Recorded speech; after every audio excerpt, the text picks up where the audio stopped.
Bueno, buen día, bienvenidos a la clase 24. Eh, el primer tema había quedado colgado de la vez pasada, que era usar la radiación cósmica de fondo como un prototipo de un problema de transporte. O sea, uno tiene un haz de radiación o un campo electromagnético que va evolucionando con el tiempo y uno trata de entender cómo es esa evolución. En el caso simple como el que vamos a ver, uno puede restringirse a la evolución dentro de un haz de radiación, otras veces tiene que hacer la evolución del campo entero. Pero esencialmente la idea es escribir. Eso es un problema de transporte radiativo, o sea, cómo se transporta la radiación de un lugar a otro y cómo se van modificando sus propiedades en el camino. La- Nosotros estamos usando el problema de la radiación cósmica de fondo simplemente como un ejemplo interesante porque la aplicación es muy interesante, pero básicamente lo estamos tomando como un ejemplo de métodos que son mucho más generales.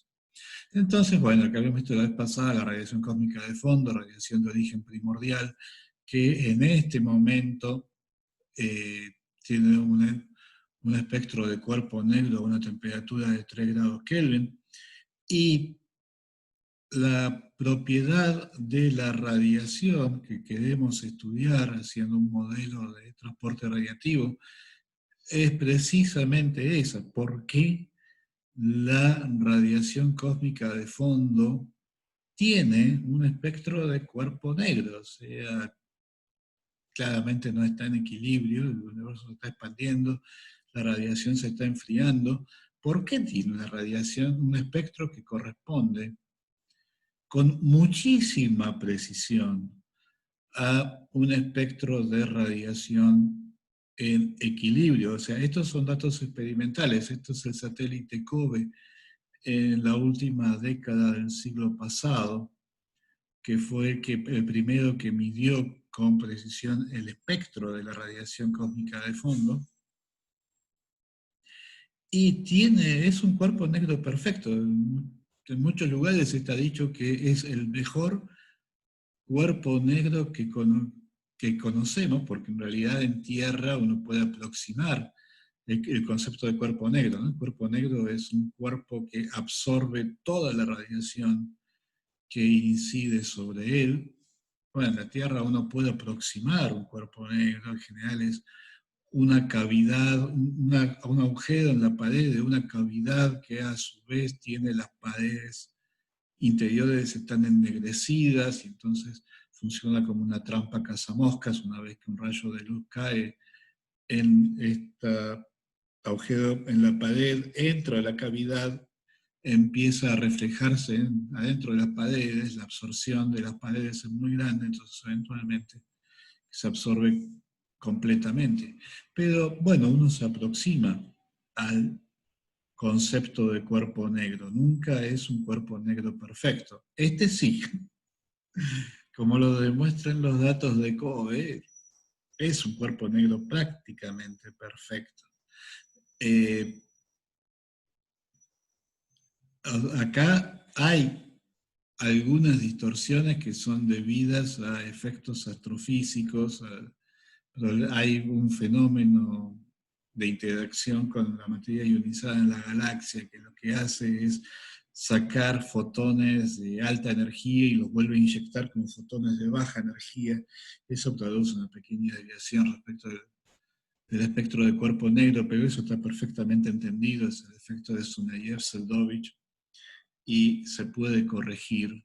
De hecho, es muy interesante porque es una forma de medir la cantidad de materia ionizada que esta radiación se cruzó en su viaje desde la superficie de último scattering hasta hoy. O sea que es bueno, es una ventana muy interesante, sobre todo en la época temprana de formación de galaxias, sobre la cual realmente todavía sabemos muy, muy poco, el efecto Sunyaev-Seldovich nos da una manera de entrarle a ese problema. Entonces, bueno, la pregunta que queremos plantear es ¿por qué el fondo cósmico de radiación tiene un espectro de cuerpo negro? La idea es, bueno, déjenme ver, sí. Disculpen. Ahí está. La idea es como siempre, ¿no? O sea, esto representaría el camino de un fotón desde una etapa muy temprana en la evolución del universo hasta hoy en que el fotón es detectado y básicamente hay dos etapas muy marcadas. En la etapa temprana el universo estaba muy caliente y por lo tanto la materia estaba fundamentalmente ionizada, eso hacía que el camino libre medio de un fotón fue algo muy chiquito. En algún momento se produce este proceso llamado de recombinación, por lo cual los electrones son capturados en átomos neutros, y a partir de ahí la cosa se invierte. El camino libre medio de un fotón se vuelve conmensurable con el tamaño del universo observable, y por lo tanto en la práctica eso quiere decir que el fotón viaja libremente desde entonces hasta que nosotros lo detectamos. Cuando nosotros lo detectamos, la radiación viene con un espectro que es perfectamente de cuerpo negro. No sabemos cuáles son las condiciones acá, si bien es cierto que acá radiación y materia están fuertemente acopladas, no sabemos que acá hayan estado en equilibrio, por lo tanto la idea es que en realidad el hecho de que ahora la radiación sea de cuerpo negro responde a cosas que fueron pasando por el camino. Y la pregunta básicamente es esa, es tratar de entender qué le pasa a la radiación en camino desde esta época temprana hasta que nosotros lo detectamos. Claro, yo elegí esta pregunta porque solamente nos estamos preguntando por la intensidad de la radiación y eso es una cantidad relativamente simple de manejar. Preguntas más complejas, como qué pasa con la polarización de la radiación, también requieren formalismos más sofisticados. Y entonces ya eso ya no es más para un curso general como este, sería para un curso específico de cosmología.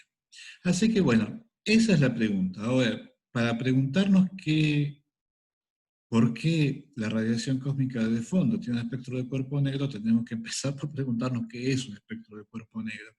Y por eso la propuesta era empezar realmente con un repaso de física 4. O sea, básicamente hay una cosa de física 4, que es la que me interesa marcar, que es que, bueno, es lo que se llama el proceso de emisión estimulada de radiación, o sea, cómo realmente es necesario tener en cuenta la emisión estimulada para poder hacer un modelo razonable de interacción entre radiación y materia. Así que si no hay preguntas de todo esto, arrancamos.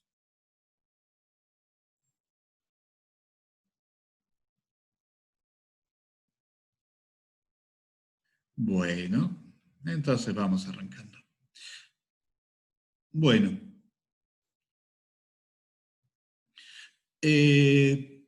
dos cosas básicas sobre radiación de cuerpo negro que además no dependen muy poquito de la propiedad de la radiación, son propiedades fundamentalmente termodinámicas. Que la ley es universal, la curva que da el espectro de radiación en equilibrio térmico es universal, y por el otro lado la ley de desplazamiento de Wien.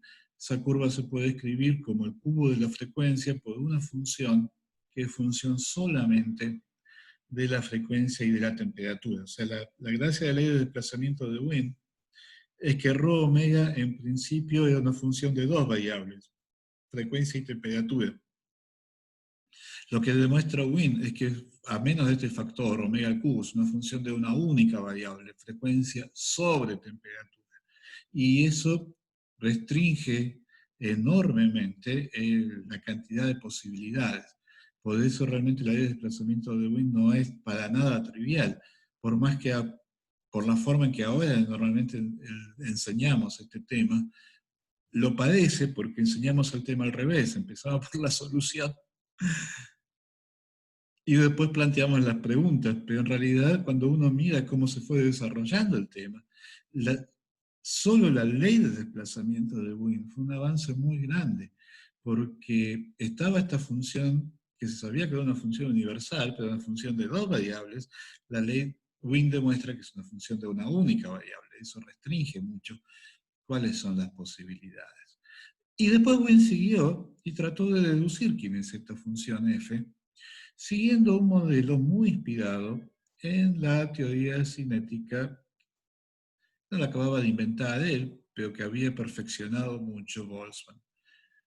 Entonces la idea es tomar un modo de radiación en una cavidad despejada, o sea, una onda electromagnética estacionaria en una cavidad despejada que interactúa con una partícula cargada, tiene una cierta masa y una cierta carga. A diferencia de la vez pasada, que habíamos escrito una ecuación de movimiento para el oscilador,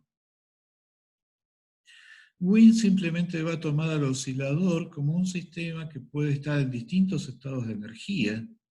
Siguiendo el método de Boltzmann, primero va a estudiar el caso en que estos estados de energía forman una serie discreta, ¿no? Los intercambios de energía se dan por paquetes de tamaño epsilon. Por ahora esto es simplemente un truco matemático, después habría que tomar el límite cuando epsilon tiende a cero. La desviación respecto del método de Boltzmann es que ese último paso se va a omitir, pero por ahora simplemente esto era un truco matemático. En vez de lidiar directamente con el continuo, se discretizaba el problema y se trataba como un problema discreto. Y esencialmente lo que va a plantear Wien es lo que se llama una ecuación de balance detallado. Va a decir, bueno, ¿por qué puede estar variando la densidad de energía en la radiación? Y bueno, la radiación está entregando energía al oscilador y a su vez el oscilador está entregando energía a la radiación. Entonces yo hago una ecuación de balance detallado.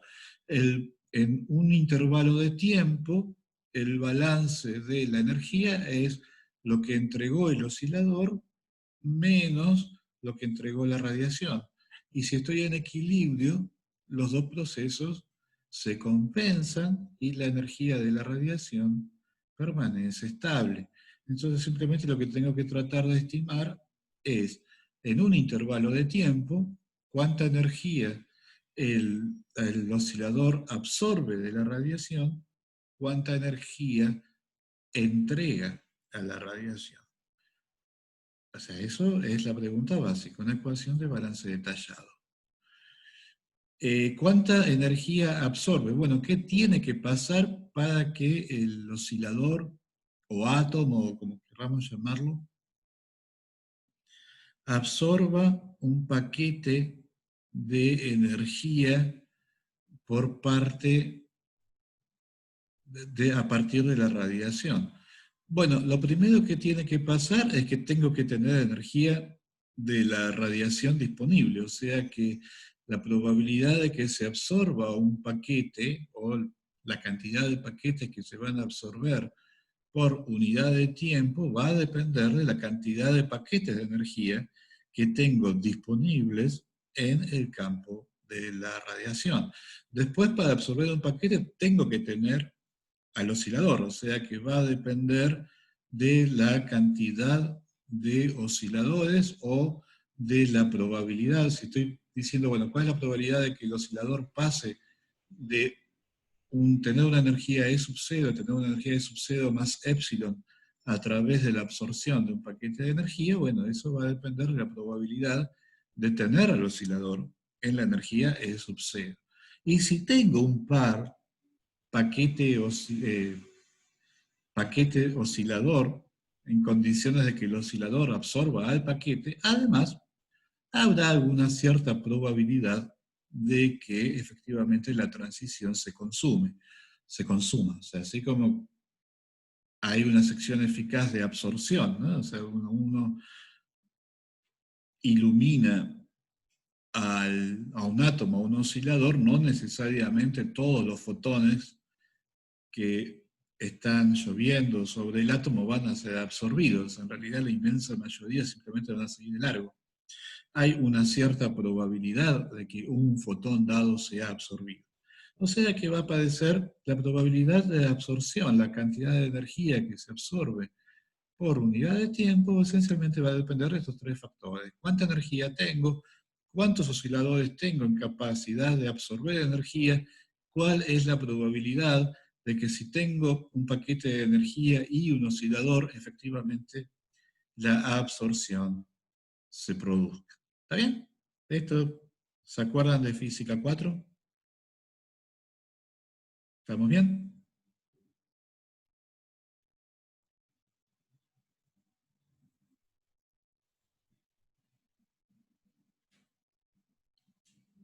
Bueno, no sé, sí, me imaginaba. Por eso lo estoy haciendo en tanto detalle, porque no estoy seguro que lo hayan visto en Física 4. Si lo hubieran hecho conmigo, lo hubieran visto, pero no estoy seguro si otra gente también lo hará. Bueno, entonces, bien, me alegro porque quiere decir que todo este repaso no es completamente inútil. Esto es entonces la cantidad de energía que se absorbe por unidad de tiempo.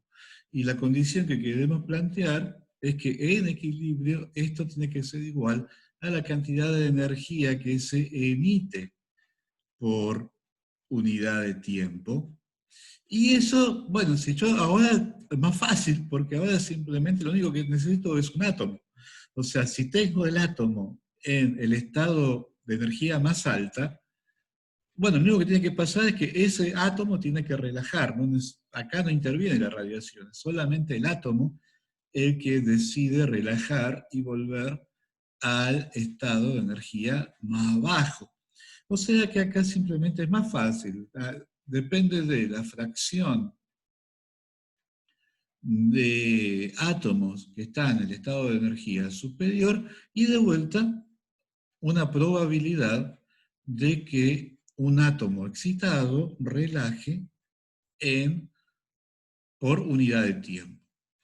Y acá Wien hace una hipótesis fundamental que dice, bueno, pero en realidad, ¿qué es esto de que se consuma la absorción de un paquete de radiación o que el átomo relaje?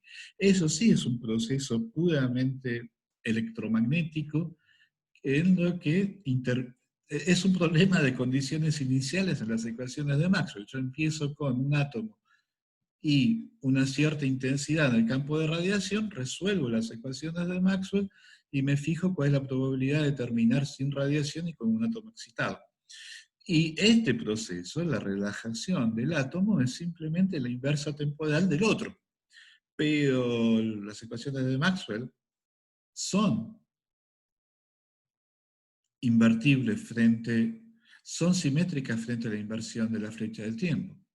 Por lo tanto, la probabilidad de que el proceso ocurra en un cierto sentido tiene que ser igual a la probabilidad de que el proceso ocurra en el sentido contrario. O sea, este es el tipo de cuentas, es muy frecuente, muy divertido, porque uno asume un principio de reversibilidad microscópica para deducir una ecuación que lo que va a describir es la convergencia al equilibrio.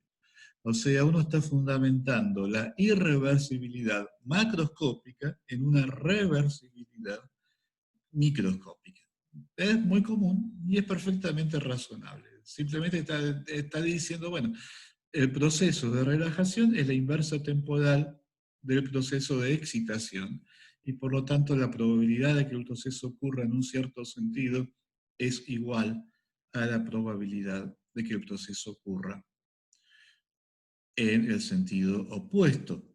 Y entonces lo que ocurre es que yo voy a pedir que en equilibrio este producto de 3 factores sea igual a este producto de 2 factores, pero las probabilidades las tacho porque estoy asumiendo que son iguales, y entonces queda que el número de fotones por la probabilidad de tener el átomo, digamos, en su estado fundamental, pidiéndole prestada la nomenclatura a Bohr, sea igual, o sea, el número de fotones por la probabilidad de tener al átomo en su estado fundamental, sea igual a la probabilidad de tener al átomo en su estado excitado. Y entonces el número de fotones es simplemente el cociente entre la probabilidad de tener al átomo, al oscilador, en el estado excitado respecto de tenerla en el estado fundamental. Y acá, esta gente era muy prolija y tenía la costumbre de ser muy clara en hacer explícitas cuáles eran las hipótesis que estaban usando. Porque, ¿cuál es este cociente? Bueno, en principio no sé, pero hay un caso en que sí sé, que es cuando el átomo es muy masivo, se va a portar de manera clásica. O sea, esto está ocurriendo más o menos mientras se está inventando la mecánica cuántica. O sea, la gente sabía que a nivel atómico estaban pasando cosas raras. Pero si el átomo era muy masivo, entonces uno esperaba que se portara clásicamente. Y, y eso no, la masa del átomo en esta cuenta hasta ahora no había aparecido. Evidentemente puede ser que estos factores dependan de los detalles de la estructura atómica, pero como se va a terminar cancelando, finalmente esa información no termina siendo relevante. Entonces, en algún límite tiene que valer la estadística clásica para calcular estas probabilidades. Y la estadística clásica es la distribución de Maxwell-Boltzmann, por lo cual depende solamente de la energía. Y es E a la menos la energía dividido KBT, donde KB es la constante de Boltzmann. Por lo tanto, la energía del estado excitado es sub 0 más epsilon, la energía del estado fundamental es solamente de sub 0. El cociente de la energía, lo único que queda es la diferencia de energías, la diferencia de energía es epsilon. O sea que esta probabilidad es simplemente E a la menos epsilon sobre KBT. Y entonces, sabiendo que tengo E a la menos epsilon sobre KBT paquetes de energía de tamaño epsilon, que cada paquete por definición tiene energía epsilon. Esto es algo importante, ¿no? Esto es la energía total adentro de la cavidad en radiación de frecuencia estrictamente monocromática omega. O sea, esto no es una epsilon, esto es la cantidad total de fotones en la cavidad con frecuencia omega. Pero yo tengo, a su vez, omega cuadrado diferencial de omega modo por unidad de volumen. Entonces, cuando quiero calcular la densidad de energía, tengo que hacer cuántos fotones tengo en un modo, cuál es la energía de cada uno de esos fotones, cuál es la cantidad de modos por unidad de volumen. Y entonces, ahora sí, convierto esto, que es un número total de fotones, lo convierto en una densidad de energía. Y acá, eh, bueno, acá llegó el momento en que habría que tomar el límite cuando epsilon tiende a 0, porque finalmente esto era un mero truco matemático. Pero precisamente Wien, igual que Planck antes, de cuando deduzca su fórmula de cuerpo negro, va a ser trampa, no va a tomar ese límite. A propósito, van a resolver mal un ejercicio del libro de Boltzmann, porque no van a tomar el último paso. En vez de tomar el límite, Wien va a tomar la ecuación 6 que había deducido de su argumento de balance detallado y lo va a comparar con su ley de desplazamiento de Wien. Y lo que va a ver es que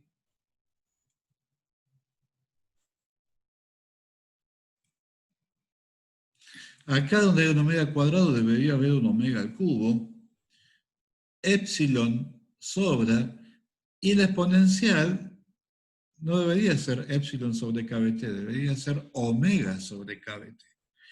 O sea, la ecuación 6 adopta la forma de la curva de Wien si ocurre que epsilon fuera proporcional a omega, porque si epsilon es proporcional a omega, bueno, acá cambia la constante, pero queda un omega al cubo, y acá queda omega sobre t con alguna constante, que de vuelta es consistente con la ley de desplazamiento de Wien. La otra opción hubiera sido tomar a epsilon proporcional directamente a la temperatura, con lo cual ahora esto se convierte en una constante y esto quedaría como omega al cubo por la temperatura sobre omega, o sea, la función f de la ley de Wien sería 1 sobre x, y eso da la ley de Rayleigh-Jeans. Como Wien sabía que la ley de Rayleigh-Jeans, desde el punto de vista experimental, era un disparate, hace la otra posibilidad. Dice, bueno, epsilon, de alguna forma, epsilon tiene que ser proporcional a la frecuencia con alguna constante de proporcionalidad que ahora la llamamos la constante de Planck. Para Wien era simplemente algo que había que determinar experimentalmente. O sea que llega, mediante este argumento de balance detallado, Wien llega a lo que nosotros llamamos la ley de Wien, en que efectivamente la densidad de energía por unidad de frecuencia es proporcional a la frecuencia al cubo y a este factor exponencial. ¿Está bien? ¿Todo esto se entendió?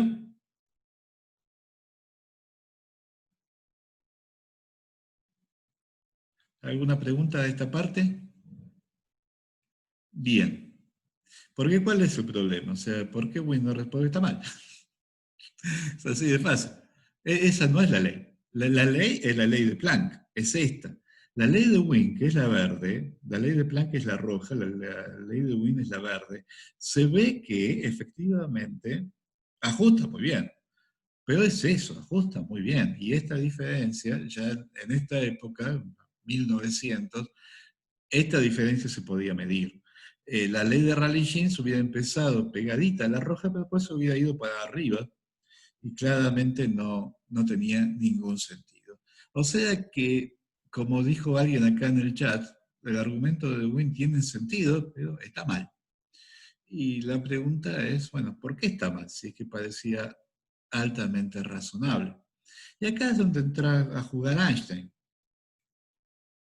Einstein es el que se da cuenta que la presencia de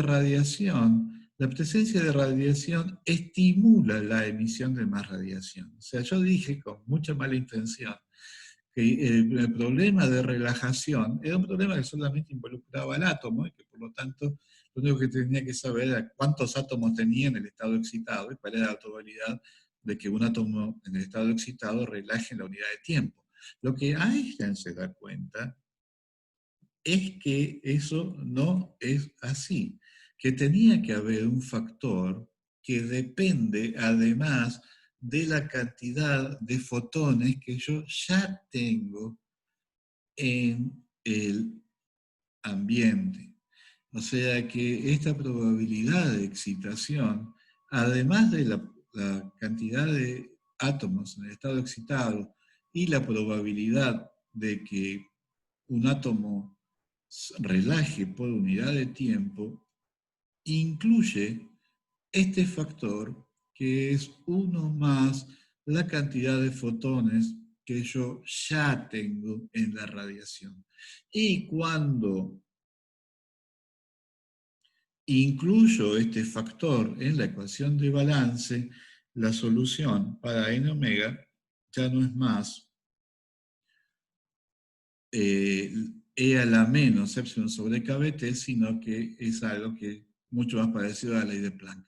Acuérdense que esto es la cantidad de fotones con una frecuencia que es estrictamente omega. Cuando yo después multiplico entonces por la energía de cada fotón dentro de, con esta frecuencia, que al igual que Wien, Einstein la va a tomar como proporcional a la frecuencia, y multiplico por la cantidad de modos por unidad de volumen, obtengo la fórmula de Planck. O sea, esto es la deducción de Einstein de la fórmula de Planck, que Einstein la publicó en el 16, como se puede ver, mucho más elegante que la deducción original de Planck. O sea que el objetivo de todo este ejercicio fue llegar acá. Fue marcar la necesidad de tener en cuenta el efecto de emisión estimulada. Si uno no tiene en cuenta este efecto de emisión estimulada, no puede estimar correctamente el balance entre emisión y absorción en la interacción entre radiación y materia. O sea, todo el objetivo era subrayar que la probabilidad de emisión depende de cuántos fotones ya tengo con esa frecuencia. Cuanto más fotones tengo, más probable es que se emita un fotón más. ¿Está bien? Eso era el objetivo. Como no es algo que es completamente obvio, me pareció que valía la pena tomarse el trabajo de llegar hasta acá con un cierto detalle. ¿Está bien? ¿Se entendió el concepto de emisión estimulada?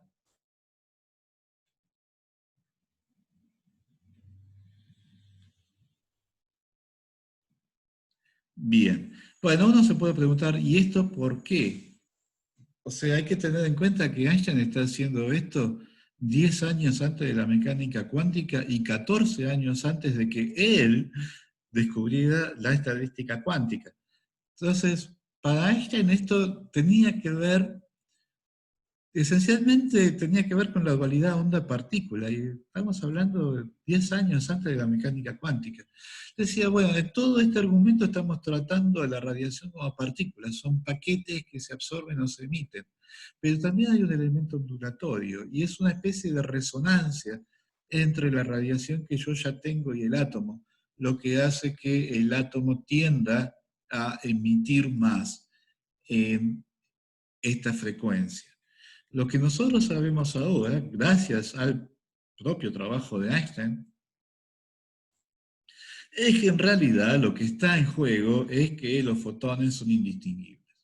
Y esto es un argumento que su expresión más clara es la de Feynman, ¿no? La sección 4.3 del libro de Feynman muestra en detalle por qué cuando uno tiene un modelo de fotones que son distinguibles, son indistinguibles, perdón, fotones que obedecen lo que nosotros llamamos la estadística de Bose-Einstein, entonces efectivamente aparece este proceso de emisión estimulada.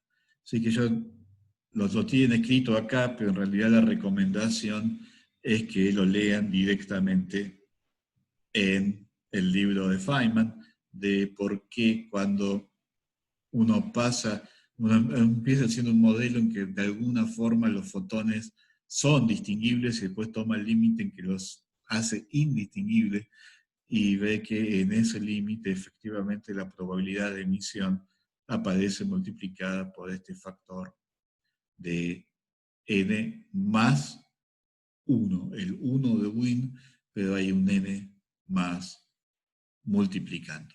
¿Está bien? ¿Lo habían visto?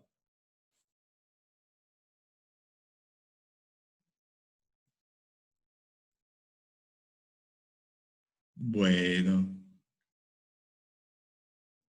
digamos, hay dos formas de hacer esto. Una forma es hacer la cuenta.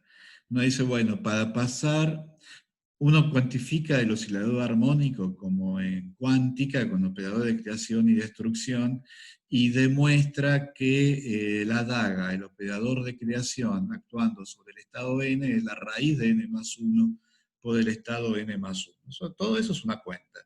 Y después dice, bueno, ¿cómo hago para...? ¿Qué quiere decir que emití un fotón? Bueno, quiere decir que en el hamiltoniano de interacción entre la materia y la radiación, en algún lugar hay un término que tiene una daga, un término que destruye a un átomo excitado, pero me crea un cuanto más de radiación.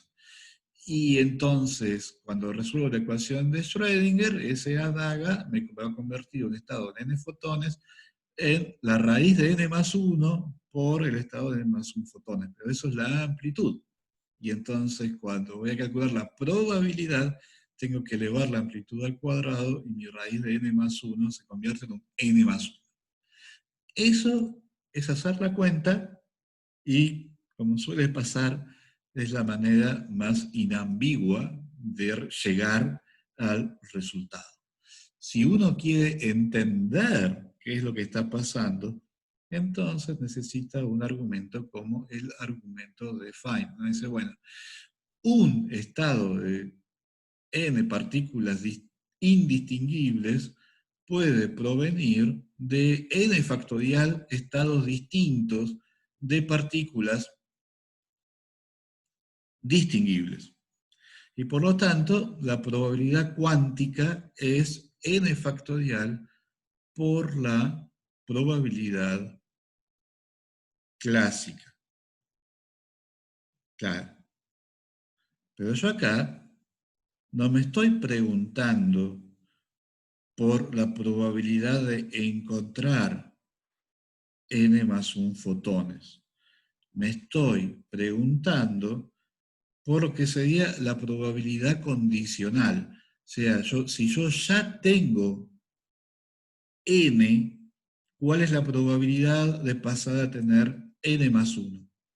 Y esa probabilidad condicional, o sea, la probabilidad de n más 1 es la probabilidad de la transición por la probabilidad de ya tener n. Por lo tanto, la probabilidad de la transición es la probabilidad de n más 1 dividido la probabilidad de n. La probabilidad de n más 1 es proporcional a n más 1 factorial. La probabilidad de n proporcional a n factorial. La probabilidad de transición es proporcional a n más 1.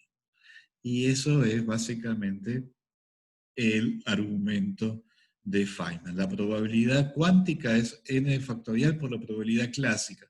Pero yo acá me estoy preguntando no por una probabilidad seca, me estoy preguntando por una probabilidad de transición. Y eso es el cociente entre la probabilidad del estado final y el estado inicial.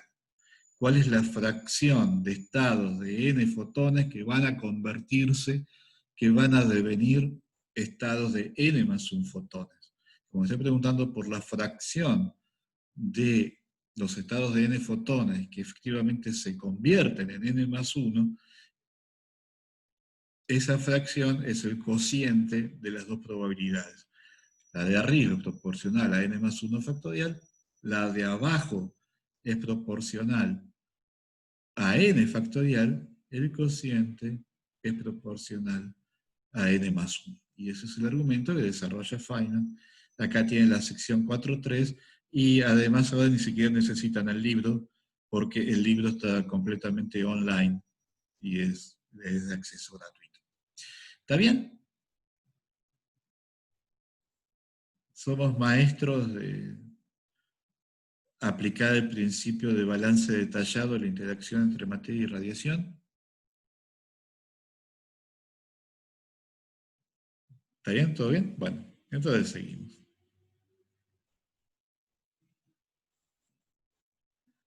Ahora sí, entonces, con esta herramienta vamos a plantear el problema de qué pasa con la intensidad de un haz de radiación, de una frecuencia bien definida, desde alguna etapa primigenia en la evolución del universo, hasta que nosotros detectamos al fotón. Y la idea va a ser, bueno, hay una serie de complicaciones debido a que el universo se expande.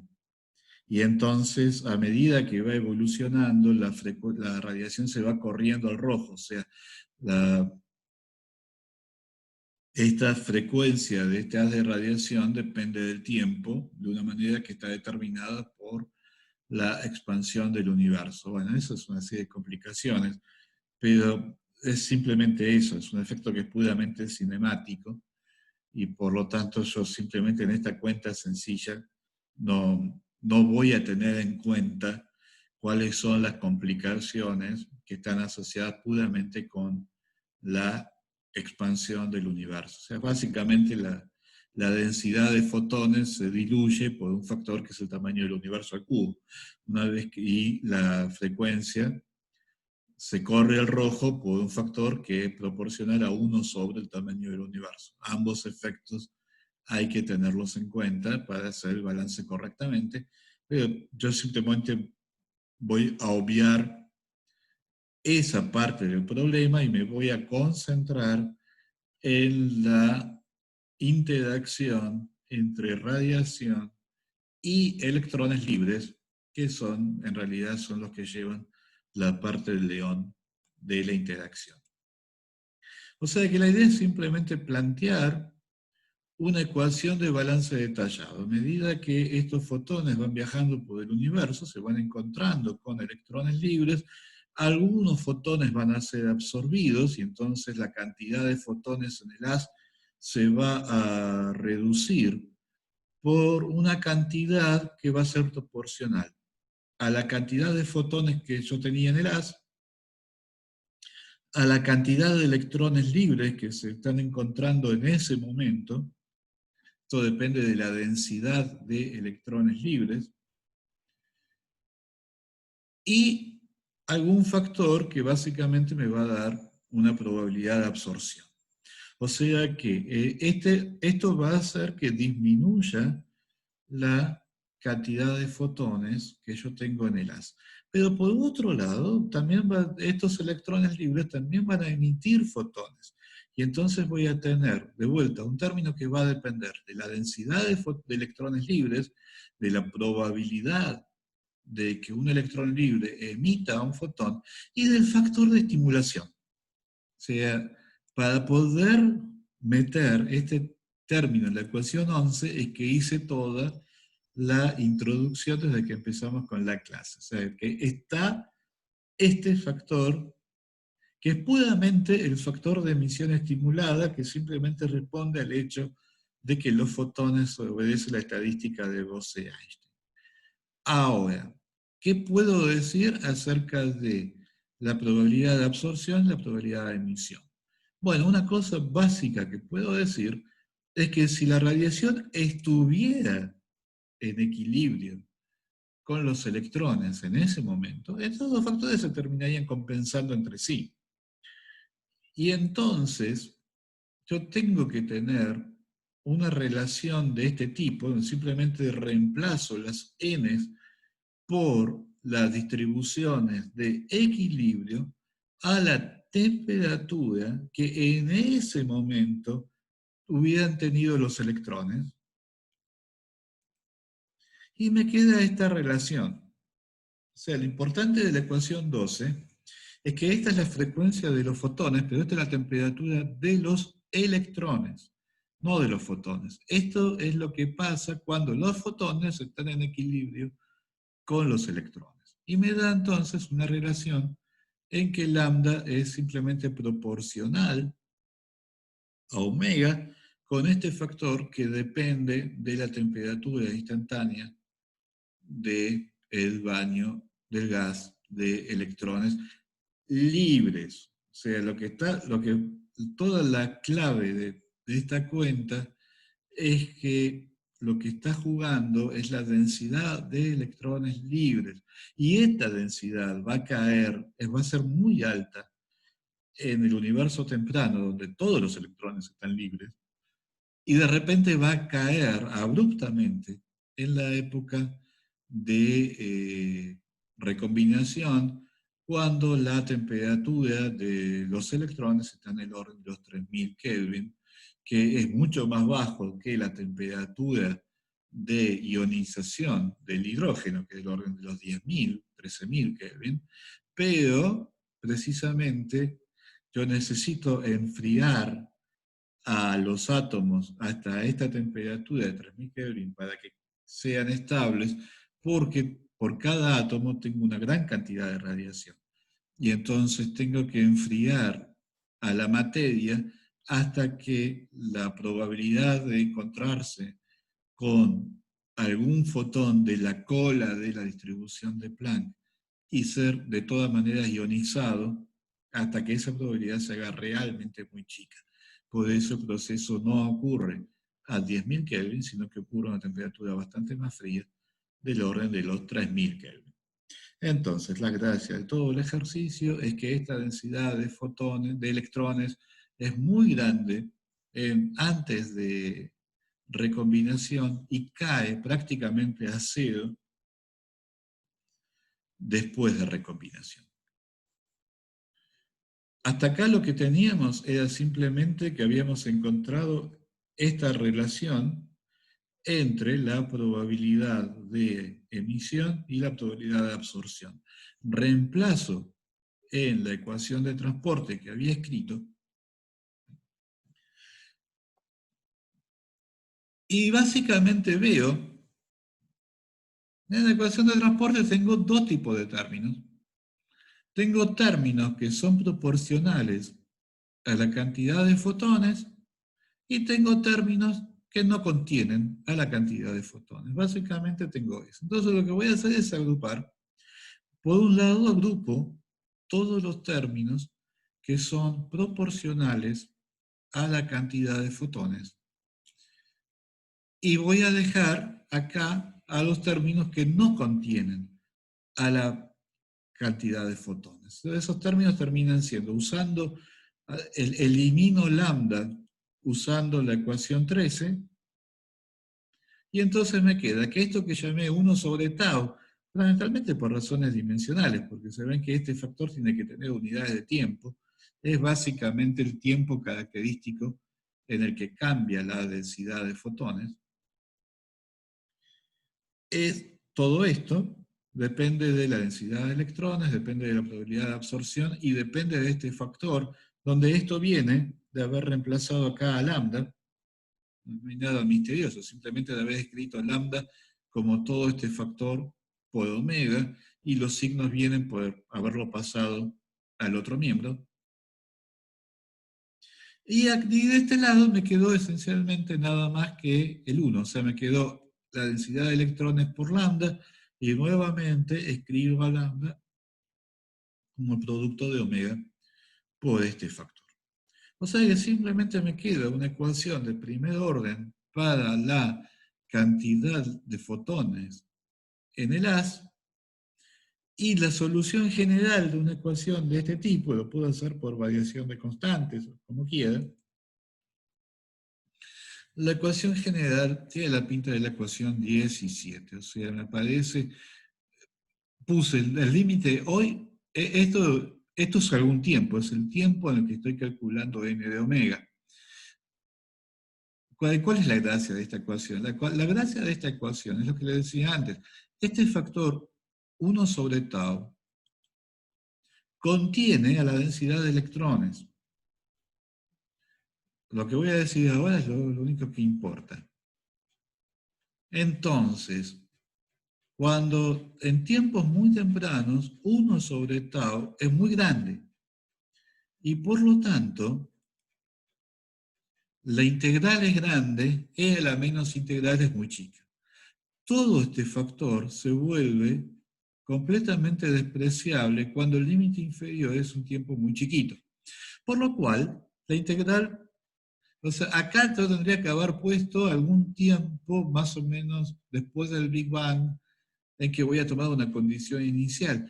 Pero el integrando es tan chico en ese rango de tiempo que realmente no importa qué pongo acá.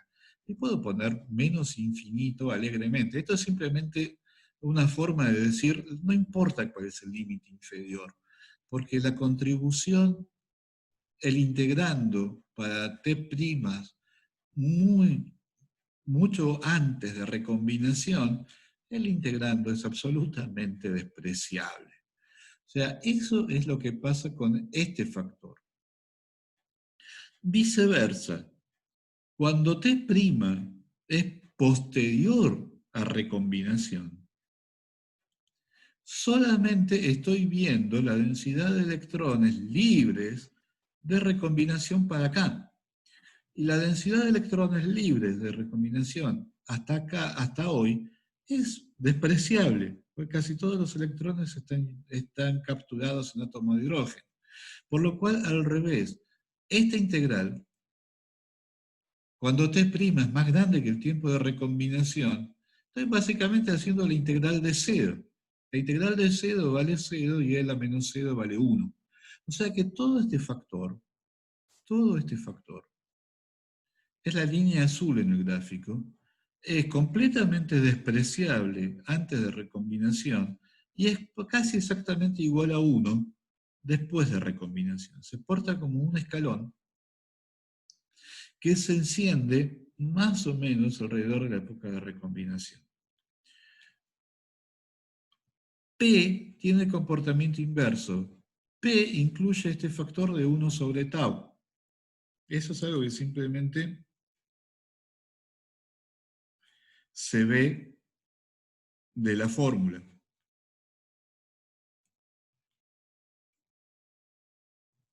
O sea, sí, simplemente hay que sacar acá un factor común. Acá está, ¿no? P de t es simplemente n por omega por esto, y hay que escribir n por omega, hay que escribirlos en función de 1 sobre tau y jugar un poquito con el álgebra de estos términos con las exponenciales. Entonces, habíamos dicho que la integral era algo muy chiquito antes de recombinación y prácticamente 1 después de recombinación. P va a tener comportamiento opuesto. P va a ser muy grande antes de recombinación, porque el 1 sobre tau es muy grande. Y va a ser muy chico después de recombinación, porque el 1 sobre tau es muy chico. Y entonces, esto es P, la línea verde representa a P, en algunas Rescalier, el gráfico de la línea azul está en escala. La línea azul efectivamente tiende a 1 cuando el tiempo T' es posterior al tiempo de recombinación. La línea verde corresponde a P multiplicado por un factor simplemente para que entre en el gráfico. El caso es que yo tengo un producto, acá yo tengo un producto de 2 escalones que se cruzan. Y entonces el producto de los 2 escalones, mucho antes de recombinación, es muy chiquito, porque este factor es muy chiquito. Mucho después de recombinación es muy chiquito, porque este factor es muy chiquito. Es grande en un pico muy marcado alrededor de recombinación. O sea que St. John's School, secundaria Becar 3A, no sé qué es eso. Bueno.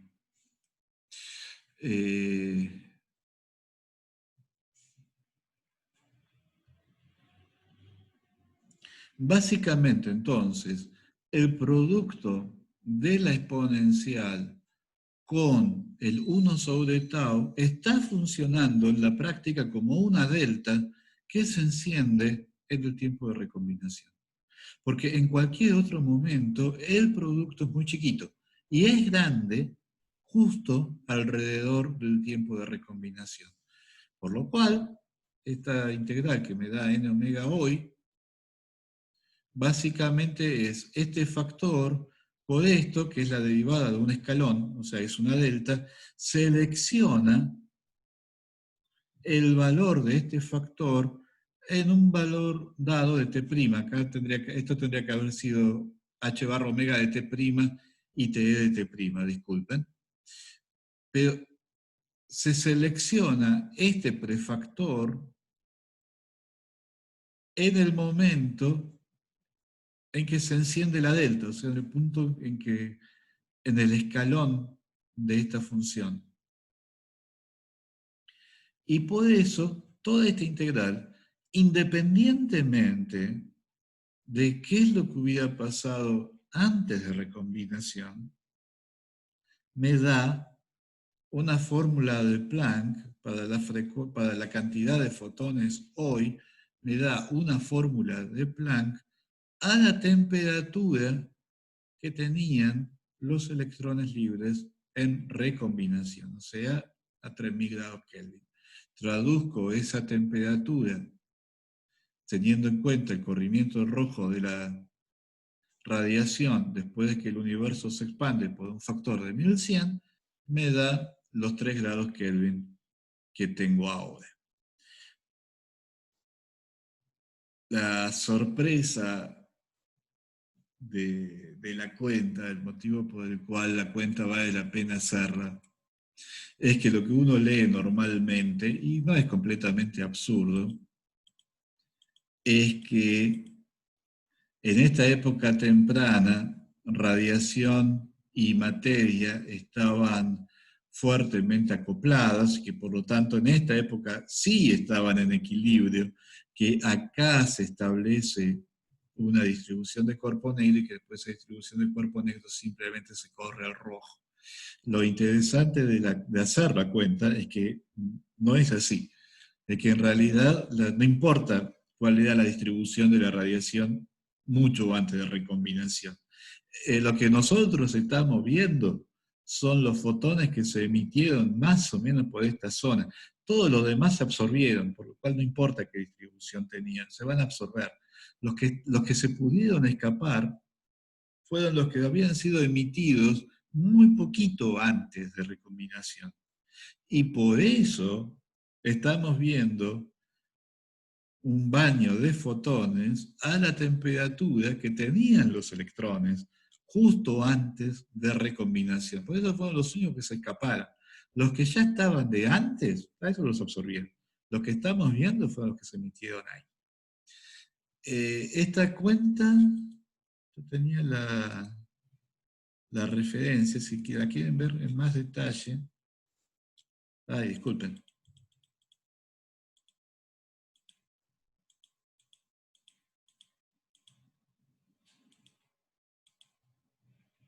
Acá está. Si quieren ver la cuenta en más detalle, es del libro viejo de Cosmología de Weinberg, del libro del 72. O sea, Weinberg tiene un libro más nuevo, en que básicamente lo que hizo fue agregarle a su libro del 72 un montón de cosas que se fueron descubriendo en los últimos 50 años. Pero este sigue siendo una joya. Y en particular, si quieren ver esta cuenta en todo detalle, acá tienen el capítulo 15, la sección 4 del libro de Weinberg. Bueno, está bien. Disculpen que me pasé de largo con el tiempo, pero valía la pena este tema terminarlo y volver al electromagnetismo. Así que, ¿está bien? ¿Les quedó alguna pregunta?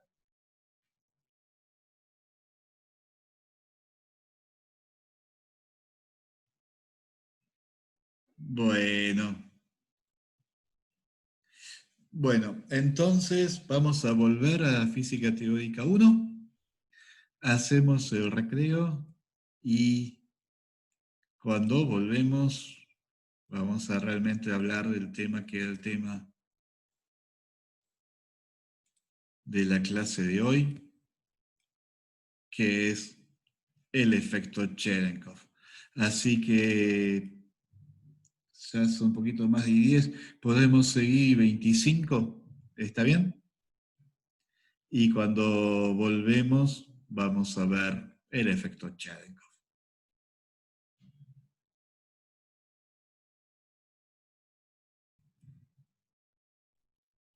Bueno, entonces el tema... Sí. No, estaba viendo si había algún mensaje. Bien. Bueno, entonces el tema es el efecto Cherenkov. Lo he visto escrito con CH y con C, o sea que realmente no tengo idea cuál es la forma correcta de escribirlos. Estoy casi seguro que la forma correcta de pronunciarlo es Cherenkov, pero bueno, tenemos el mismo problema que tuvimos con Huygens. Es la radiación que se produce cuando una partícula cargada atraviesa un medio material con coeficiente de difracción n a una velocidad v superior a la velocidad de la luz en el medio. O sea, cuando se rompe la barrera de la luz, lo cual obviamente sería imposible en vacío, de acuerdo con el principio de relatividad. Disculpen, hay alguien que está tratando de entrar, pero no con nombre. Le estoy pidiendo que se identifique.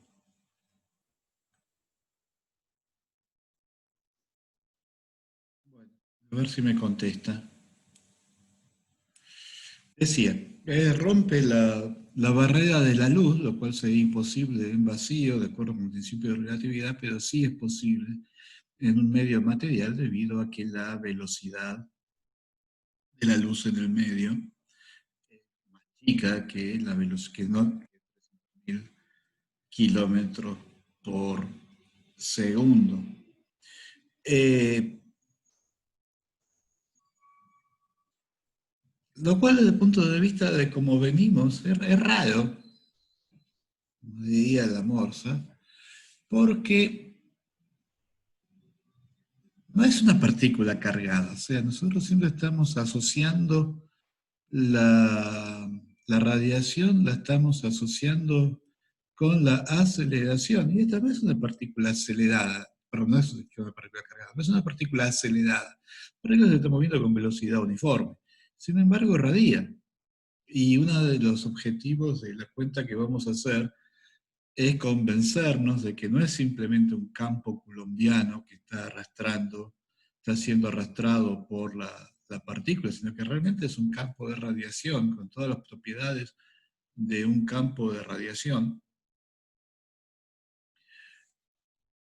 ¿Y por qué radia si no está acelerado? O sea, el motivo, el interés de hacer esta cuenta con pequeño grado de detalle con que lo vamos a hacer, es eso. ¿Por qué esta partícula radia si no está acelerada?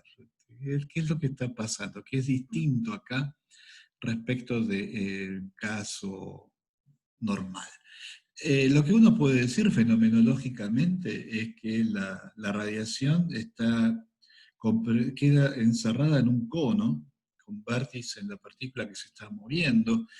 El, la cuentita que uno hace para sacar la apertura del cono es la misma que uno hace para sacar la apertura de la estela de un bote que se está moviendo en agua. Uno dice, bueno, cuando la partícula estaba acá, emite un frente de ondas esférico, después yo espero un tiempo t, me fijo dónde está la partícula ahora, la partícula viajó una distancia bt, el frente de ondas en cambio se movió con la velocidad de luz en el medio y por lo tanto viajó una velocidad ct sobre n.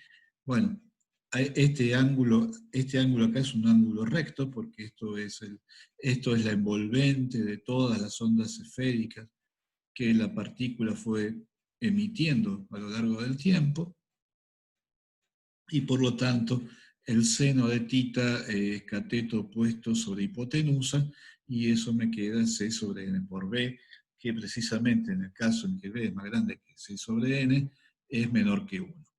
O sea que esa es una cuentita elemental. Lo que uno ve es que la radiación es predominantemente azul, o sea, tiene un espectro de frecuencia bastante amplio, y eso hace que sirva, además de para sacar fotos espectaculares de reactores nucleares, sirve para, como fuente de radiación. Como fuente de radiación coherente, o sea, uno puede usar el efecto Cherenkov para hacer un máser o incluso para hacer un láser en la región del infrarrojo. Acá tienen una referencia clásica, hay cosas más nuevas, pero estos son los que publicaron la idea por primera vez. Así que bueno, esto es el efecto Cherenkov y la pregunta es, ¿por qué esta partícula puede radiar aun cuando no está acelerada? Y la forma en que vamos a hacer la cuenta está tomada de este libro, del libro de Van Vladen, Relatividad e Ingeniería, que ya lo habíamos usado antes, pero lo vamos a volver a retomar. Porque la forma en que vamos a hacer la cuenta es que nos vamos a parar en el sistema en que la partícula está quieta. O sea, el sistema en que la partícula está quieta y entonces hay un viento de dieléctrico con velocidad v hacia la derecha. Vamos a resolver el problema en ese sistema en el que la partícula está quieta y después vamos a volver al sistema del laboratorio en que el dieléctrico está quieto y el que se mueve, la que se mueve es la partícula. Entonces, como vamos a estar resolviendo las ecuaciones de Maxwell en un medio en movimiento, tenemos que usar las relaciones constitutivas que corresponden a un medio en movimiento. Acá, profe, hay un compañero que está intentando entrar, me pidió que le avise si puede aceptarlo. Sí, le estaba mandando mensajes pidiendo que se identifique. De todas formas, ahora no está en la lista de espera, en la sala de espera. Le estaba mandando mensajes pidiéndole que se identifique. Ah, ya entró, listo. Sí, volvió a entrar a la sala de espera con su nombre y listo, no pasó nada. Pero que no acepto gente que entre a la sala de espera que no se identifique. De vuelta, entonces.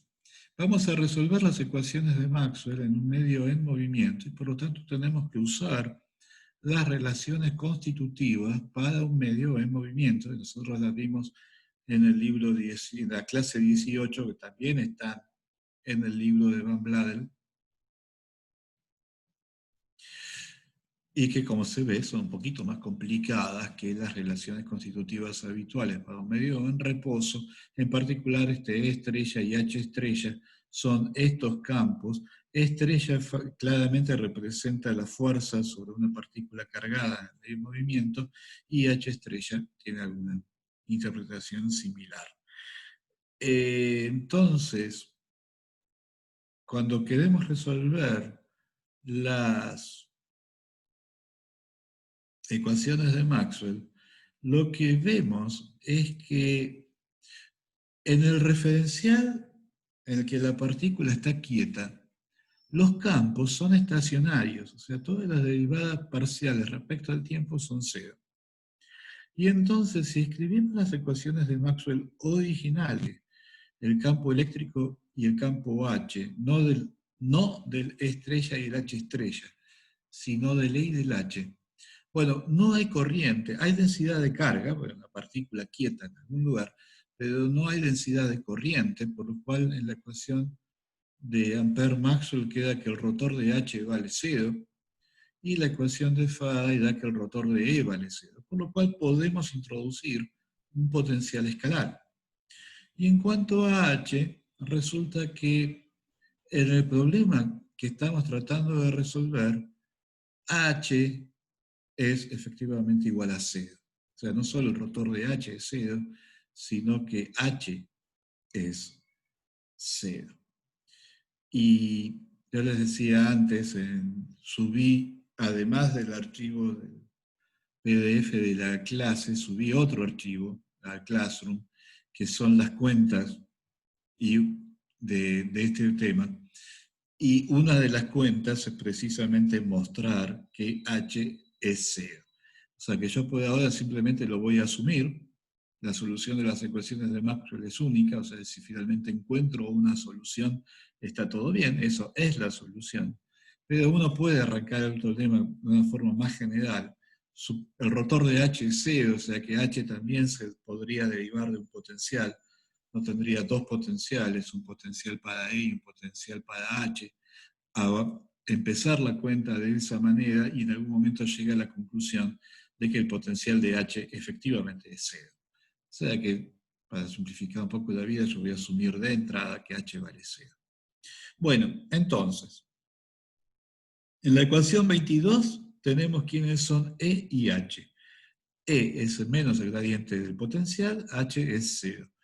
El paso siguiente es escribir los campos D y B en términos de este potencial, que es el único no trivial. Y esa es la cuenta que es puramente algebraica, pero la álgebra es un poquito pesada. Para el caso de D, el resultado es la ecuación 23. O sea, el paso de 22 a 23 es el que tienen detallado en ese segundo PDF. Ven que depende de la velocidad acá es la velocidad del medio, porque la partícula está quieta, depende del potencial, epsilon mu, siempre va a aparecer este producto, epsilon mu, es el producto es el coeficiente el índice de difracción al cuadrado, y finalmente la constante dieléctrica. Teniendo D, ahora puedo ir a la ley de Gauss. La ley de Gauss dice que la divergencia de D, 4pi rho, rho es Q por la delta de X, y tuve la precaución de poner a la partícula en el origen. En el caso particular que nos interesa, en que la velocidad del medio está en la dirección de las X positivas, la fórmula para D se reduce a esto, y la ecuación para la ley de Gauss toma esta forma. Y lo que es relevante es que normalmente eta cuadrado sería un número negativo, porque normalmente arriba sería positivo y abajo sería negativo. Imagínense el caso en que la velocidad fuera muy chiquita. Eta cuadrado sería un número negativo y esto sería esencialmente un laplaciano donde las coordenadas y z están rescaleadas de una manera extraña, pero sigue siendo un laplaciano. El caso del efecto Cherenkov, la no trivialidad está en que eta cuadrado es positivo, cuando b cuadrado es suficientemente grande. El numerador siempre va a ser positivo, el denominador se vuelve positivo precisamente cuando b supera la velocidad en el medio, que eso es sobre la raíz de epsilon. Y cuando eta cuadrado es positivo, esto deja de ser un laplaciano raro y se convierte más bien en una ecuación de ondas. O sea, deja de ser un problema elíptico y se convierte en un problema hiperbólico. Comentario. Fíjense que estamos en el caso en que eta cuadrado es positivo, pero eta cuadrado puede valer cualquier cosa, porque cuando v es apenas superior a la velocidad en el medio, este denominador se hace cero, el numerador es finito y por lo tanto eta cuadrado es infinito. Cuando la velocidad se aproxima a la velocidad de la luz, el numerador se hace cero. O sea que eta cuadrado es un número positivo, pero por lo demás puede tomar cualquier valor entre 0 e infinito. ¿Está bien? ¿Me siguieron hasta acá?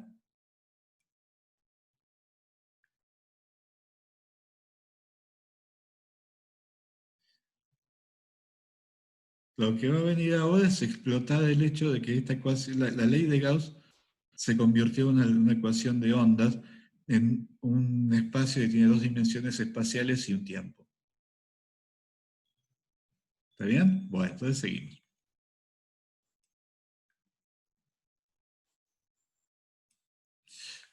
Fíjese, acá lo único que hice fue dividir esta ecuación, dividí todo por eta cuadrado y cambié el signo. Y acá se ve todavía más claramente, esta es una ecuación de ondas que eta está jugando el rol de la velocidad del sonido, la velocidad de la onda. X se ha convertido en el tiempo y Z son las dos coordenadas espaciales, por supuesto, y Z son las coordenadas transversales a la velocidad del medio. Y hay una cierta inhomogeneidad. Ahora, como es proporcional a la delta, la inhomogeneidad vale cero en todos lados, salvo justo en el origen. Entonces, lo que vamos a hacer es resolver el problema como resolvíamos los viejos problemas de separación de variables. Vamos a dividir al espacio en la región de las X negativas, donde tengo una ecuación homogénea, la región de las X positivas, donde otra vez tengo una ecuación homogénea, y voy a machear esas dos soluciones. Las condiciones de macheo son continuidad de la solución. Le voy a pedir una especie de condición de causalidad. O sea, acuérdense que X es el tiempo. Le voy a pedir que cuando X sea muy negativo, la solución valga cero. Y entonces, en particular por continuidad, en el plano x igual a 0, la solución va a seguir valiendo 0. Y la derivada va a tener que ser lo que tenga que ser para que la derivada segunda me reproduzca la delta. Y entonces me queda esto. Parece que tengo un signo mal, que me hubiera quedado menos esto, pero es un detalle simplemente.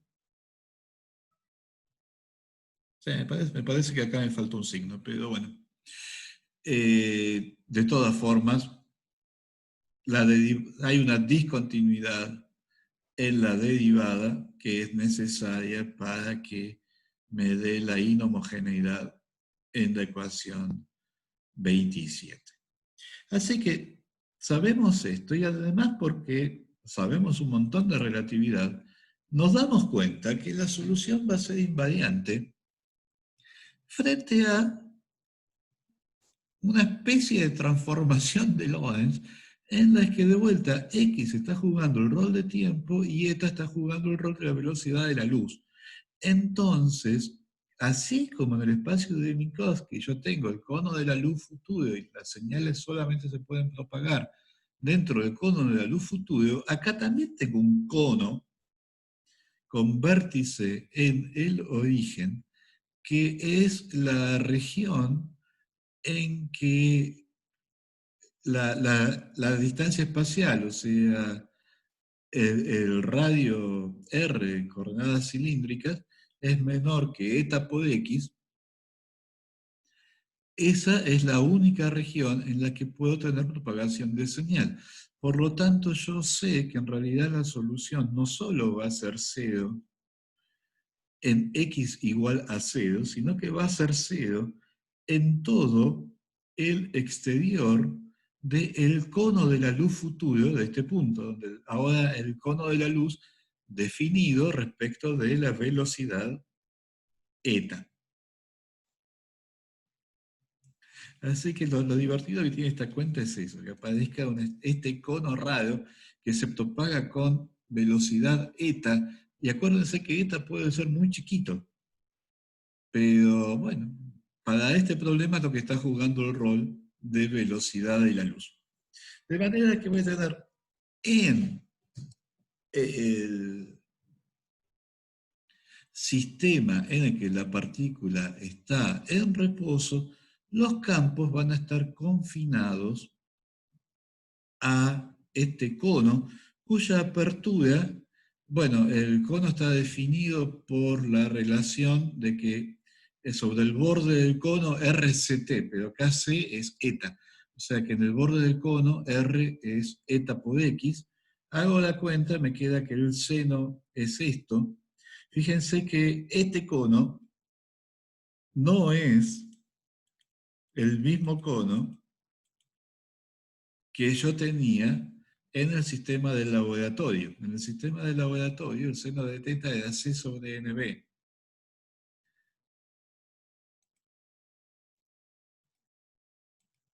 En este cono, el seno de psi es C sobre NB multiplicado por un factor que siempre es menor que 1. Entonces, hay un efecto de aberración. O sea, el cono de apertura psi se va a convertir en el cono de apertura teta, que es el que está dibujado acá en la línea finita, cuando yo vuelva al sistema del laboratorio. Hay un efecto de aberración que hace que cambie la dirección aparente de propagación de los campos. O sea que, bueno, ya sé que los campos van a estar confinados en esta zona.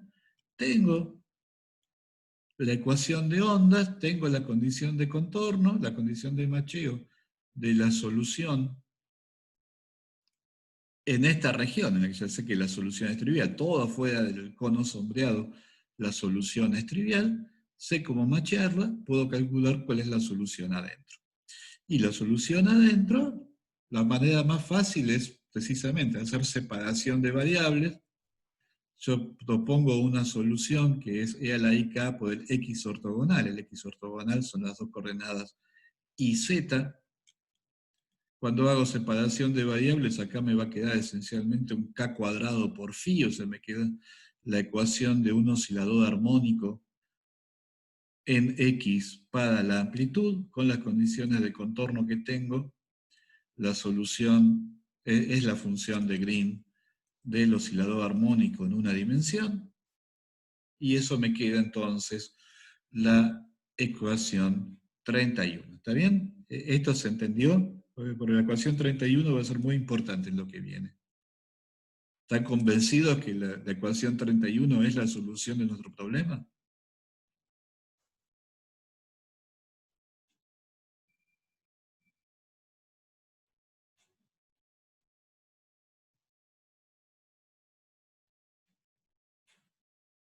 Es un problema de separación de variables exactamente iguales a los que estábamos resolviendo al principio del curso. A ver, están tardando en contestar, parece que los mató.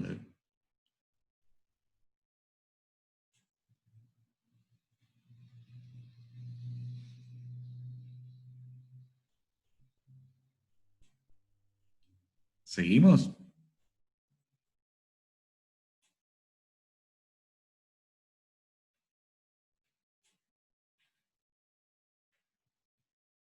Bien, bien. Bueno, la ecuación 31 me interesa que quede escrita porque la vamos a volver a usar. Pero de hecho, la integral se hace, o sea, ya sabemos que phi vale 0 cuando estoy afuera de este cono de la luz. Por lo tanto, puedo hacer la integral directamente asumiendo que estoy adentro, o sea que r cuadrado es más chico, que r es más chico que eta por x. R es el módulo de este x ortogonal. Bajo esas condiciones, la integral es completamente trivial y da la ecuación 32. Fíjense que uno la mira y dice, esto tiene la pinta de un potencial coulombiano. No, es 1 sobre la distancia. Si eta cuadrado fuera negativo, lo que está acá sería todo negativo, o sea que de acá saldría una i, de calcular la raíz, pero eta cuadrado sería negativo, o sea que eta también sería imaginario, por lo cual quedaría phi quedaría real, tendría una i acá y otra i viniendo de la raíz, y me queda 1 sobre el módulo de eta cuadrado, x cuadrado más r cuadrado. O sea que a menos de un rescaleo, la coordenada x queda rescaleada por este factor eta, efectivamente, cuando eta es negativo, cuando eta cuadrado es negativo, efectivamente esto es el potencial coulombiano, que es lo que uno hubiera esperado. No hay mayores sorpresas. La sorpresa es que cuando eta es positivo, esto, aunque no lo parezca, tiene todas las propiedades de un campo de radiación. Para poder hacer eso explícito, lo que hay que hacer es volver al referencial del laboratorio. O sea, hay que volver al referencial en el que el medio está quieto y lo que se mueve es la partícula. Para poder hacer eso, necesitamos tener, no nos alcanza con el potencial escalar, necesitamos también el potencial vector. Este es un problema raro, otra cosa en la que, otro motivo por el cual valía la pena hacer la cuenta, es que es un problema muy raro en el que H es cero, pero B no. O sea, yo tengo inducción magnética, aunque no tengo campo magnético. Y de vuelta, bueno, hay que hacer la cuenta. Los detalles de la cuenta están en el PDF que subí. Finalmente el campo B sale, es esto, uno se fija, bueno, escribe esto como el rotor de alguien, ve que alguien, además de una transformación de gauge, alguien es esto, donde esta eta prima es una constante muy parecida a eta cuadrado, un poquito distinta. En eta cuadrado, lo que tengo acá arriba es 1 menos b cuadrado sobre c cuadrado. En eta prima cuadrado es epsilon mu menos 1. Y hay una propiedad, ¿no? E va como el gradiente de phi. B va como la velocidad del medio por producto vectorial del gradiente de phi. O sea que B y E son ortogonales. Y como ya sabemos de relatividad, si son ortogonales en un referencial, van a ser ortogonales en todos los referenciales. O sea que esto es una puntita de que lo que estamos viendo acá no es simplemente un potencial coulombiano. En un potencial coulombiano, directamente B hubiera valido 0. Acá B no vale 0, pero sí es ortogonal en todo punto al campo eléctrico. Bueno, me está empezando a correr el tiempo. Como ya tengo phi y tengo a, ahora lo único que tengo que hacer es calcular la transformación de Lorentz de vuelta al referencial del laboratorio. La transformación de Lorentz habitual. Acá, en el lado derecho, esto hay que evaluarlo en las coordenadas del referencial en reposo de la partícula que corresponden al punto del referencial del laboratorio en el que quiero calcular los campos. O sea, la convención que voy a usar es que T y X, en general las mayúsculas, van a ser coordenadas en el referencial del laboratorio, las minúsculas son coordenadas en el referencial en reposo. Y lo que es importante de todo esto, bueno, calculo la transformación de lo que es importante es que cuando reemplazo en la fórmula que tenía para phi, que era el desarrollo en integral de Fourier, efectivamente me queda un término que depende no trivialmente del tiempo. O sea, si escriben el seno como e a la i menos e a la menos i, efectivamente se ve que este potencial es ¿cómo se llama? Es una superposición de ondas planas. O sea, efectivamente es un campo ondulatorio. Es simplemente una superposición de ondas planas. Ondas que tienen, el número de ondas tiene esta pinta. Para cada K ortogonal, la componente X del número de onda es este gamma. Gamma es el que viene de la transformación de Lorentz. Es 1 sobre la raíz cuadrada de B cuadrado sobre C cuadrado. Eta es la constante que habíamos definido antes. Y entonces, el módulo de K, o sea, lo que sería 2pi sobre la longitud de onda, bueno, hay que hacer la cuenta, le queda este factor. La frecuencia uno la lee directamente de acá, ¿no? ¿Qué es lo que está multiplicando a t? le queda todo esto, hace la cuenta, y dice, ¿cuál es la velocidad de propagación de estas ondas? Bueno, la velocidad de propagación es omega por lambda, ¿no? Es lambda, o sea, omega es la velocidad de propagación por k. Omega es igual a ck. Entonces simplemente hago omega sobre k, eso me da la velocidad de propagación. La velocidad de propagación me da, como no podía ser otra cosa, c sobre n. O sea que efectivamente la solución es un paquete de ondas y estas ondas se propagan con la velocidad de la luz en el medio, c sobre el índice de refracción. La dirección de propagación es la dirección del vector k. Y entonces, los frentes de onda son perpendiculares al vector k. Entonces se ve que este ángulo θ es igual a este ángulo θ, porque obviamente la vertical es ortogonal al horizontal y el frente de onda, esa sería la superficie, la generatriz del cono, es ortogonal al número de onda. Entonces calculo cuánto vale la tangente de θ y después a partir de la tangente vuelvo a calcular el seno y me da que el seno es lo que tenía que ser, es C sobre N por B. O sea que ven que efectivamente la solución es un paquete de ondas.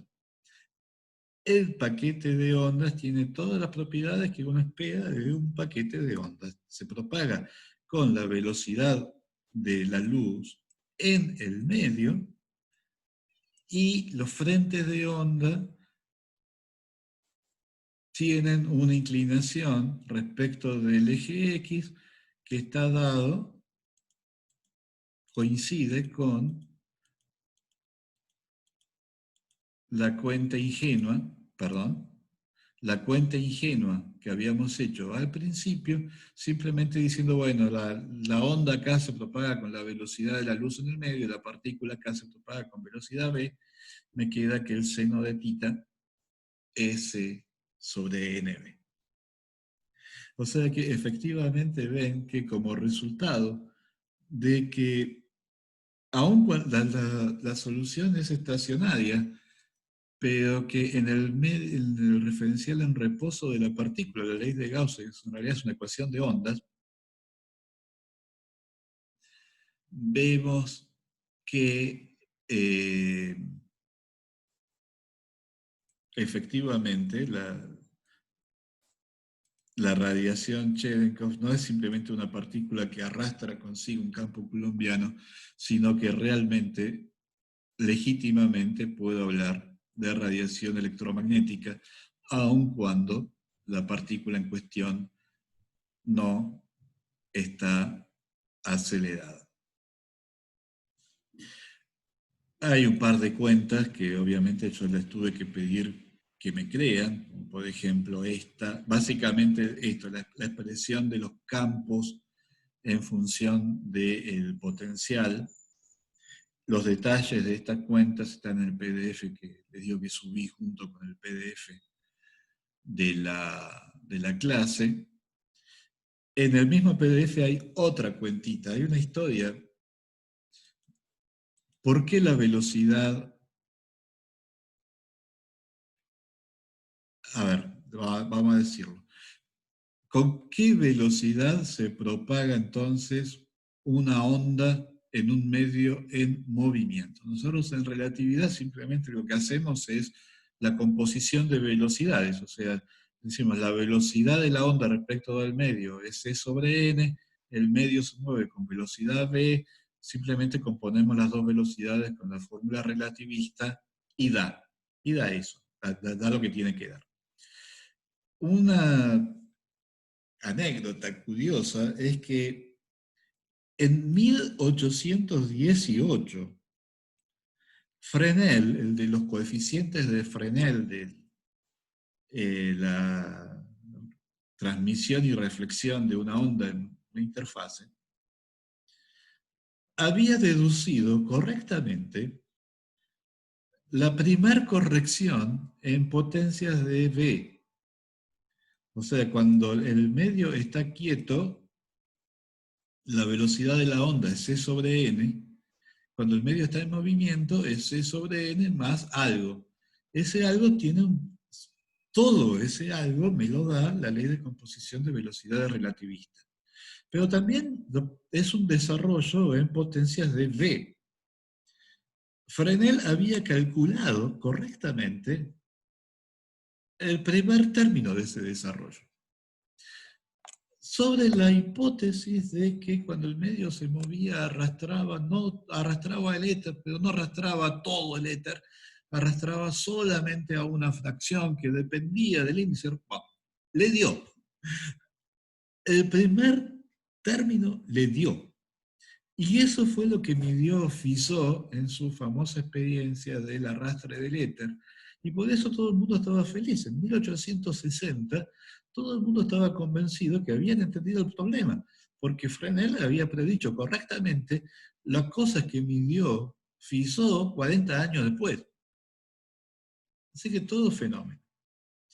El problema que queda planteado es deducir la ecuación de la velocidad de propagación de la onda en un medio movimiento, no a partir de la suma relativista de velocidades, que es para partículas, no es para ondas, sino directamente a partir de las ecuaciones de Maxwell en un medio movimiento, usando estas relaciones constitutivas. Y esa es otra cuentita, esto es algo que tendríamos que haber visto en realidad en la clase 18, en ese momento simplemente se me pasó. Es otra cuentita que van a encontrar hecha en ese PDF. Efectivamente, la velocidad de propagación de la onda es lo que da la ley relativista de composición de velocidades, aun cuando la ley relativista de composición de velocidades sea para partículas y acá estemos hablando de ondas. Bueno, discúlpenme que me seguí un poco de largo, pero realmente este tema no daba para partirlo en dos, porque lo que hubiera quedado para la clase que viene hubiera sido demasiado poquito. Si no hay más preguntas, los dejaría con Paula y nosotros nos veríamos entonces la semana que viene. Habrá que digerirlo. Bueno, por eso les hice las cuentas en detalle, porque bueno, Van Bladel no hace todas las cuentas. Así que les completé las cosas que no están en el libro de Van Bladel. Pero ven que la estructura del argumento se entiende. Así que vamos a hacer una innovación. Esta vez no empezamos con The Far Side, sino que terminamos con The Far Side. Los dejo con Paula y nos vemos el lunes. Chao, hasta el lunes.